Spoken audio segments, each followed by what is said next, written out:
నమస్కారం, నా పేరు శివ. అందరూ ఎలా ఉన్నారు ఫ్రెండ్స్? ఇవాళ ఈ వీడియోలో ఈపీఎఫ్ ఖాతాదారుకి మరొక గుడ్ న్యూస్ అండి. వీడియోలోకి వెళ్ళే ముందు ఇలాంటి విషయాలు మీరు మరింత తెలుసుకోండి. వీడియో కింద సబ్స్క్రైబ్ బటన్ ఉంది, దాన్ని ట్యాప్ చేసి మన ఛానల్ సబ్స్క్రైబ్ చేసి పక్కనే ఉన్న బెల్ బటన్ని యాక్టివేట్ చేయండి. అండ్ అంతేకాకుండా లైక్ చేసి మన ఛానల్ని సపోర్ట్ చేయండి. లైక్ చేయడం మాత్రం మర్చిపోవద్దు.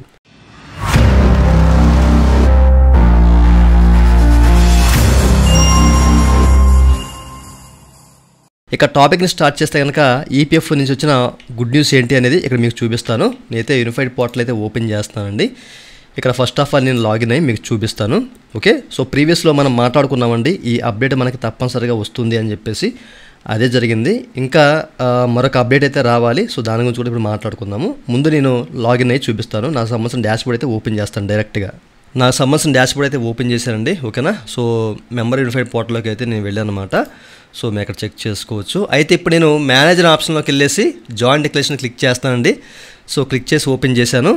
జనరల్గా మనము ఇక్కడ ఏదైనా మన అకౌంట్లో డీటెయిల్స్ అనేవి ఇన్కరెక్ట్గా ఉంటే కనుక అవి కరెక్ట్ చేసుకోవాలంటే జాయింట్ డిక్లరేషన్ అనేది ఈపీఎఫ్ ఆన్లైన్ ద్వారా తీసుకొచ్చిన తర్వాత ఇందులో మనకి కొన్ని నిరుపయోగమైనవి ఉన్నాయి.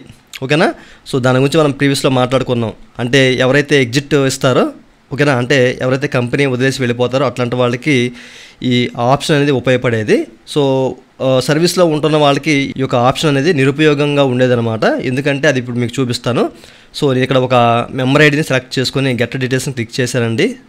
సో నా సంబంధించిన డీటెయిల్స్ అనేవి ఓపెన్ అవుతాయి కదా. ఓకే, సో ఇప్పుడు నేను కిందకి స్క్రోల్ ఆన్ చేస్తాను. ఇంతకుముందు మనం ఏంటంటే పైన ఉన్న ఈ యొక్క డీటెయిల్స్ అనేవి, అంటే మన పేరు కానివ్వండి, లేకపోతే డేట్ ఆఫ్ బర్త్ కానివ్వండి, ఫాదర్ నేమ్ కానివ్వండి, లేకపోతే ఈ యొక్క మ్యారిటల్ స్టేటస్ కానివ్వండి, నేషనాలిటీ ఏది మార్చాలన్నా తప్పనిసరిగా ఏంటంటే ఎగ్జిట్ డేట్.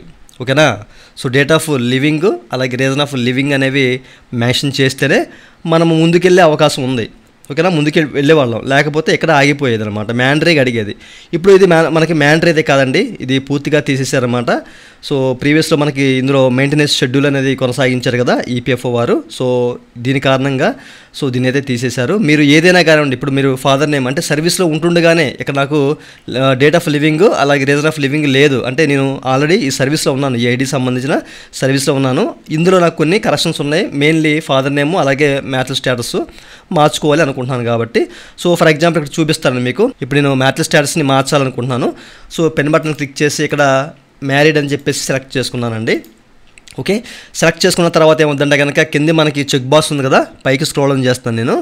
సో కింద మనకి చెక్ బాక్స్ కనిపిస్తుంది కదా, సో దీంట్లో టిక్ చేసుకొని ఇప్పుడు నేను ప్రొసీడ్ అనే బటన్ క్లిక్ చేయగానే నెక్స్ట్ స్టెప్లోకి వెళ్ళిపోయింది. మీరు అక్కడ చెక్ చేసుకోవచ్చు. ఓకేనా, ఇంతకుముందు మనకి ఏంటంటే లివింగ్ డేట్ అలాగే రీజన్ ఆఫ్ లివింగ్ అడిగేది, ఇప్పుడు మనకి అడగట్లేదు అనమాట. ఓకేనా, ఈపీఎఫ్ఓ అనేది ఈ అప్డేట్ అయితే తీసుకొచ్చింది. ప్రీవియస్ వీడియోలో ఈ అప్డేట్ ఎప్పుడైతే వచ్చిందో ఫస్ట్ మనం మాట్లాడుకున్నామో తప్పనిసరిగా ఈపీఎఫ్ అనేది దీని గురించి ఆలోచిస్తుంది, తీసుకొస్తుందని చెప్పేసి కూడా చెప్పాను. ఓకేనా, అట్లాగే సో దీని అయితే మార్చారు.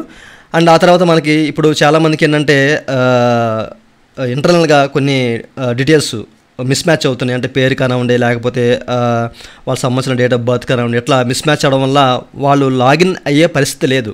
అట్లాంటి వాళ్ళకి కూడా ఈ ఆప్షన్ అనేది తప్పనిసరిగా మనకి ముందు కనిపించే ఇంపార్టెంట్ లింక్స్ ఏదైతే ఉందో, ఓకేనా, సో వెబ్సైట్లో క్లిక్ చేసి మనము కేవైసీ అప్డేషన్లోకి వెళ్ళిన తర్వాత మనకి ఏంటంటే ఇక్కడ ఇంపార్టెంట్ లింక్స్ అని చెప్పేసి కనిపిస్తుంది కదా. సో ఇందులోకి ఆ ఆప్షన్ జాయింట్ డిక్లరేషన్ ఆప్షన్ కూడా తీసుకొస్తారు అని చెప్పేసి నేను అనుకుంటున్నాను.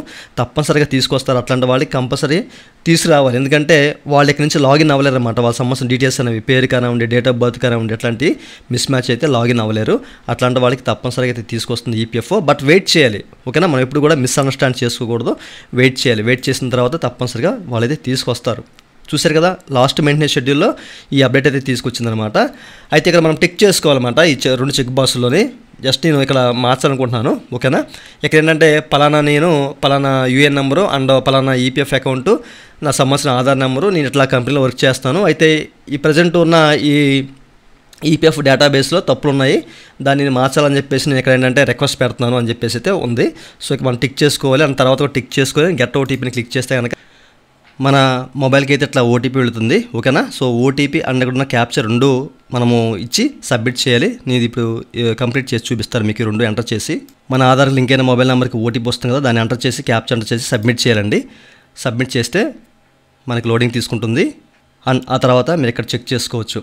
ఓకేనా, సో మనకేంటంటే ఈ యొక్క రిక్వెస్ట్ అనేది సబ్మిట్ అయిపోతుంది. సబ్మిట్ అయిపోయి అది ఎక్కడ ఉంది ఏంటి అనేది మనకి స్టేటస్ అనేది ఈ విధంగా చూపిస్తుంది అనమాట. మనం ఏం పెట్టాము ఏంటి ఎక్కడి నుంచి పెట్టాము అనేది క్లియర్గా చూపిస్తుంది అనమాట. రిక్వెస్ట్ ఎప్పుడు త్రూ చేసాము, ఇది పెండింగ్ డైరెక్ట్ ఏంటంటే మనకి ఎంప్లాయర్ దగ్గరికి వెళ్ళిపోతుంది అనమాట. ఓకేనా, పెండింగ్ అట్ ఎంప్లాయర్ అని చెప్పేసి అయితే రావడం జరిగింది. సో మీకు వద్దు అనుకుంటే దీన్ని డిలీట్ చేసుకోవచ్చు. ఓకేనా, చూశారు కదా. మీరు ఏదైనా డాక్యుమెంట్ ప్రూఫ్స్ అనేవి ఇస్తే కనుక ఇక్కడ మీరు దాన్ని చూసుకోవచ్చు. బట్ దీనికైతే ఎట్లాంటి డాక్యుమెంట్ అయితే ఇవ్వాల్సిన పని లేదు. ఓకేనా, డాక్యుమెంట్ ప్రూఫ్ అవసరం లేదు మ్యాటర్ స్టేటస్కి. ఇతర డీటెయిల్స్ మనము అంటే పేరు కానివ్వండి, డేట్ ఆఫ్ బర్త్ కానివ్వండి, లేకపోతే ఫాదర్ నేమ్ ఎట్లాంటి ఇస్తే మనకి డాక్యుమెంట్స్ అనేవి అప్లోడ్ చేయాలి. చూసారు కదండి, ఈపీఎఫ్ నుంచి వచ్చిన మంచి అప్డేట్.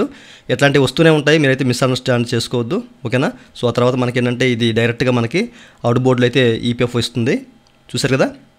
ఇంకా మీకు ఏదైనా డౌట్స్ ఉంటే ఏదైనా కామెంట్ సెక్షన్ కామెంట్ చేయండి. ఇదండి వాళ్ళ వీడియో. ఈ వీడియో మీకు నచ్చితే వీడియో కింద లైక్ బటన్ లైక్ చేసి మన ఛానల్ సపోర్ట్ చేయండి. అలాగే ఇలాంటి విషయాలు మీరు మరి తెలుసుకున్న వీడియో కింద సబ్స్క్రైబ్ బటన్ ఉంది, దాన్ని ట్యాప్ చేసి మన సబ్స్క్రైబ్ చేసి పక్కన బటన్ నడుచండి. Thank you for watching and జై హింద్.